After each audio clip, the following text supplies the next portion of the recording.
When I got up at 4:20 today and went up for mass at around 5:20. When we finished our morning prayers, finished praying the psalms, it was already time for mass. When it was time for us to sing the Lord Have Mercy, as the head of the school choir is singing the song. Suddenly, as we started singing, some group of boys just entered. The other one jumped at the altar and he sits. Since there were two fathers on the altar, they then assist the main celebrant of the mass, which was not the principal. So after that, they brought back the chaplain and they came down and took the principal along with them. So I don't know what happened next. I'm appealing to all the Northwesterners to rally like one man for all of us to fight against the global insecurity in the region and allow the economic situation of the region comes back to normalcy. The crisis is affecting us because business is not booming. They say the best way in this life is the hardest way. So I advise any young man out there, if they don't want to hustle, they will not enjoy Cameroon. As for me, I'm hustling. We have been trained for 3 years and it is the law. This exam is supposed to have been launched after 2 years. We have exceeded 2 years and done even 3. We wrote the exams with confidence and we are very sure that we passed. We can't see names of students who have never been trainees, who were never people advocates, have become lawyers today, while some of us who have trained night and night to become are not there. We want our marks to be published. This is an exam, it is not a concours. And the law organizing this bar says, once you have 12 and above, you have passed. The second fidel treatment given journalists by politicians, administrators, or the power that be can even cause the most patient dog to wake from slumber, especially when one considers the long years and resources wasted or vested to acquire education like the rest of the professions that are being hailed. Journalists, especially those of the private press, are being viewed as beggars who runs after leftovers, hooligans, terrorists, muckrakers, or subversive elements who have lost their dignity in a profession of nobility. The public press, on the other hand, is being viewed by the masses as accomplices of the repressive status quo. In the course of our activities in 2017 and early 2018, we have been at the forefront to secure the release of our colleagues of English-speaking population, and we saw the release of 6 of them. Some others are still detained and some are on run. We wrote to the head of state on May the 2nd asking for the presidential clemency for BBC Manchu and Howard Thomas. We said that whatever they have done, whatever may be the cause of their arrest, whatever is the cause of the judicial action that is taken against them, we are asking the head of state to protect those 2 journalists because they are sons of Cameroon. Press freedom in Cameroon, the situation today is not really good. because press freedom will have to go with financial independence as concerns the press. Journalists today in Cameroon, they are not always, they don't have that financial strength to like carry out good investigative reports. This is because media houses in Cameroon, they give very small or meager salary to journalists, so they're not really free to exercise their function financial wise. Now the second thing is access to information. There cannot be press freedom when getting information in the country is still a problem. Today you have government officials and the other politicians and businessmen. You cannot independently carry out an investigative report because they will always place barriers along the way that can force a journalist to withdraw and give up the process in the course of investigating. We do have a lot of challenges, putting in mind that we African, we are in the third world country and what we call developing country. So if we are developing country, it means we have the problem also into the infrastructure. Our infrastructure are not very friendly. As we are now embarking to the digital activities and going to the paperless. So these systems, sometimes they're failing and we are not very much used. And even the people who are operating the system, sometimes they are not very competent enough. And also, we in Africa, we have a lot of power cut. So once the power is off, then you cannot operate. And third, also the roads which we are using to transport our cargo, also they are not good.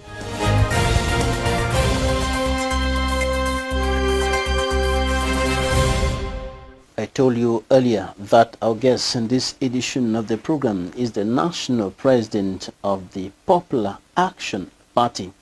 It was first the People's Action Party, and the name was later changed to Popular Action Party. Justice Ayah Paul Being, why the change of name? What happened? We just met February 2016, February 27th, and people were of opinion that when you say popular, it has double significance than when it's just a people. So it was better for us to change to popular and gain more popularity, get it more easily understood by the people than if you say people. So we changed the name in February 2016, and we notified the authorities as required by law. So today we have Popular Action Party. Are you against leaders, African leaders, who cling to power for several decades? Absolutely. Absolutely. China was a no-go area for decades. It took a certain Nixon to open the way to China. If he wasn't president, maybe even as we are talking now, China will still be a no-go area. And when you don't go to a person to know how he is, to know his plans, it is most dangerous. So it is only normal that we should have change of leadership from time to time. When I came out with a manifesto, as manifesto for PAP in 2011, actually we started in 2010, we said a president in Cameroon should not be in power for more than 2 terms of 5 years each, maximum 10 years. But you have been the president of what was first of all the People's Action Party and now the Popular Action Party. You've been the president of that political party for so long. No, not really as people imagine. I joined the PAP when I resigned from CPDM in 2010. That's when I joined PAP. In fact, properly speaking, I joined PAP in January 2011. 2011 to 2018 is not even up to the 10 years we're talking about. And if I am still head of the PAP, it is simply because I have said this in many avenues. I fund the party at least 90%. If I left PAP today, PAP would go back to where it was I don't know how many people heard about PAP before I joined it. Let me tell you a small anecdote. Two people formed PAP, John Dane and Paul Ayah, when I was president of Court of First Instance in Boya. John Dane was working with Radio Boya. We formed it and then invited Mr. Ngo to register. Since we were civil servants, he was a lawyer. We invited him to register because we couldn't be at the forefront. So PAP has been there since it was registered in 91. We formed it in 90, but it was effectively registered in 91, April 26. Nobody heard about PAP until I got in. So a good many people, have, intimated that I should stay on for a while and get it grounded. And others thought that you should leave the presidency of the party. Well, a handful, I think there were 3 people, If you have a party and 3 people hold otherwise, I thought that we are in democracy and the majority, carries the vote. I can tell you, even as you're sitting before me here, that I'm not very enthusiastic about active politics right now. If I look at the way people are suffering, Anglophones in particular, in the bushes, in foreign lands, I think that God is calling me elsewhere. And that's why I've started admitting some Anglophone orphans into my orphanage. Incidentally, that orphanage has been in existence since 9th January 1989. We're celebrating our 30th anniversary in January next year. So I'm taking them into the orphanage. That's where my attention now is more focused than in anything else, not even active politics. But you continue to keep your position as president of the PAP. Let me tell you that the government, Mr. Biya's government as of now, fears just one party, the PAP. Because they've not succeeded in subjugating us, in bribing us. So the present fight is against... Are you saying that the other opposition political parties... Many, whatever they say in public, just nonsense. I don't want to say more than that for now.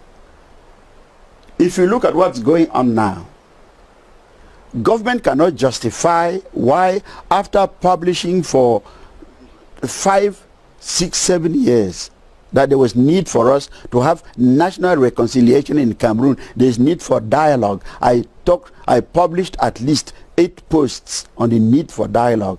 Why was I captured and put in captivity? 223 days. As I'm talking now, my secretary, fled the country. They arrested the brother and is in detention right now. Since he was arrested last year, he's not been before any court, and that's a civil servant. The father is on the run. They arrested the sister. My campaign manager is on the run. When he left, they arrested the wife with their 2-week-old child and detained them for 4 days. When she was released on bail, they kept her identity card. She had to flee the country and join the husband wherever they are now. They are running after my officials even as we are talking. Aban was detained first for 43 days in the name of whatever against SCNC. Aban was our national coordinator. Then they arrested him again, took to Yaoundé. Yes, the national coordinator of PAP. Took him to Yaoundé, kept him there, then took him overnight to Buea and kept him for how many months until he was released? I don't want to go into details. Last month or so. So they are fighting PAP in all ways. Our organizing secretary. How is the PAP a threat to the Yaoundé administration or the Biya regime? Because we refuse to be influenced, to be compromised. And we tell them the truth. Not everybody would be detained for 223 days and would say the things I am saying here. We tell them the truth. And there's no reason why we should not tell people the truth. And that is the fear.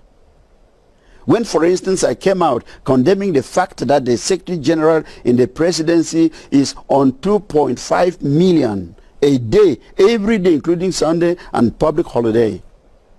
Every day has 2.5 million for fuel. He has how many jetliners? Only we can say that. In the history of the Parliament of Cameroon, who did what I did? I analyzed all those things. And I'm saying those things even now, without fear of favor. So that's why PAP is a threat. Because we tell them the truth. We tell them, how do you explain that a Cameroonian woman is looking for 5 francs to buy Maggi cube to sweeten her soup? But there's somebody who doesn't even live Yaoundé, who is on 2.5 million a day for fuel. How do you explain that? So we tell them the truth, and we propose to continue to tell them the truth. Justice Ayah Paul Being, this is an electoral year, and the presidential election is expected to be organized this year. As the national president of the Popular Action Party, are you looking forward to seize power from President Paul Biya? You see, when I see some people declaring their candidacies, most often I just laugh. You cannot be a candidate without a political base. PAP, the 3 strongholds of PAP were Manu, Lebialem, Kupe Manenguba. Those are the battlefields. When I say they are fighting essentially PAP, those who so how do you present your candidacy? You go and tell somebody who is hungry, somebody who is in the rain, in the bush, he can be killed by a snake at any time. You go and tell him, please vote for me. I doubt whether there's anybody who has a conscience as an Anglophone today in Cameroon, that anybody with a conscience can declare his candidacy. Without a political base? Not even if you had a political base. And the people are not there, as I've given you the example of PAP. How do you go in for election? To me, it is an aberration. Not only presidential election. Are you referring to Barrister Ben Muna? No, I have nobody in mind. I'm just saying that a true Anglophone, those who are candidates know themselves. No true Anglophone in Cameroon today can, seeing the present state of affairs, where people are being burnt alive in their houses, entire villages are burnt down, crops on the farms are chopped down, that you can go and stand an election in circumstances like this, if you have a conscience, if you have human feelings, you know that all those people are made in the same image and likeness of God like yourself? No. I mean, it's facetious. Completely. It's a joke. It's a joke. So the PAP will not be part of the presidential, the legislative, the municipal, and perhaps the regional elections? If we were not in democracy, where Ayah has only 1 vote, and that I can be overruled by the other members of the national executive of PAP, national officials, let me not say executive, some other person may. If I am not overruled, if it were Ayah taking the decisions, those things are ruled out. Elections for this year. I am working with the Ayah Foundation. You needed to see how the foot of that man from Munyenge, was rotting away until it was amputated. I mean, you see a situation like that and you tell such a person to give you a vote so that you are whatever. How serious are we? But some would say that you need to take over power in order to be able to properly handle these issues that you're talking about. I have said before that I can never accede to power over a drop of blood of any single human being. I'd never do that. And the blood is being spilled now by the day. People are being killed in their tents. I would not prosecute for power over spilled blood. I never can do that. No. How will the change that you seem to be preaching come about? How will things change in this country if you are not going for elections? When I came out with my... Are you joining those who are calling on Cameroonians to rise up and seize power, not necessarily through violence, but seize power, ask the Biya regime to step down? When I came out with my political manifesto, one of the essential things I said there was that Cameroon needed a Truth and Reconciliation Commission, as it was like the one in South Africa. We need a Truth and Reconciliation Commission. Where we are today, I've already told you and I'm only repeating, the government should come back to its senses, to the right senses, declare a unilateral truce, and let us sit at the table and talk. Talk our maybe coexistence. Talk about peace. Establish peace. Then can we talk about election. As it is now, election can only hold in the usual way, where whether people vote or not, people have 200%.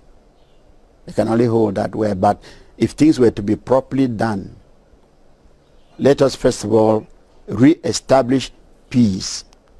Bring back the voters from foreign lands, from the forest. Then express regret for the dead. See what we can do for the maimed.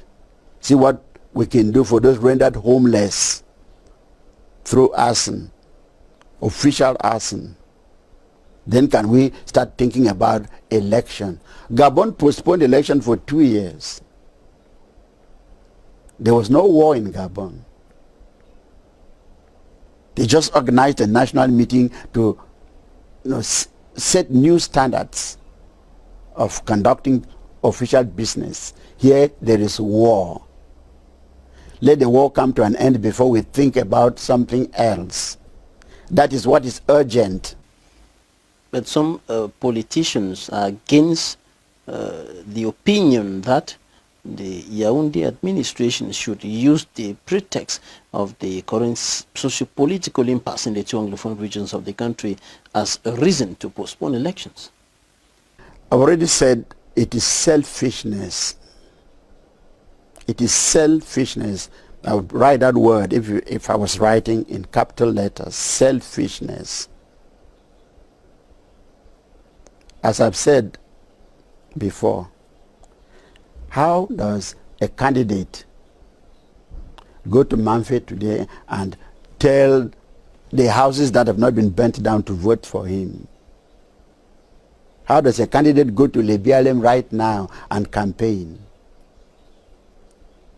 Postponing election is only logical for us to have peace and organize free, fair and transparent election. Anybody holding to the contrary is doing that out of selfishness, nothing else.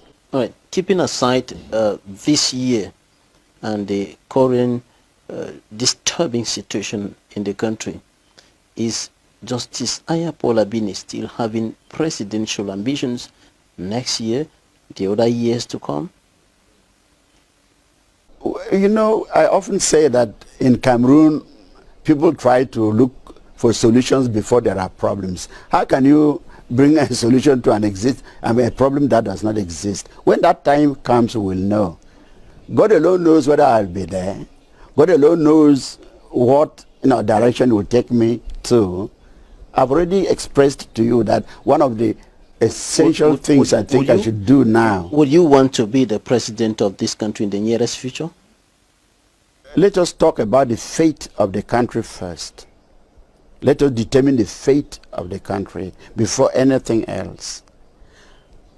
Let me repeat that it appears God has a mission for me to take care of his children who are suffering, to take care of his orphans. Maybe that is more preoccupying, more beneficial to society than wanting to become president of a country like this. You've just forgotten, I've said already that this country is indebted for the next 200 years. How do you stay on a parcel of land for 50 years? Your parents were there, maybe your grandparents. Somebody comes. The law is that you cannot obtain a land certificate until there are pillars on the ground. Somebody brandishes a piece of paper to you, and the next thing is that they bring caterpillars to pull down your house. All those matters will be taken to court. So Cameroon is in a situation now where the next president, I don't know, maybe it will be like Paul Kagame, to make Cameroon a country worth living in.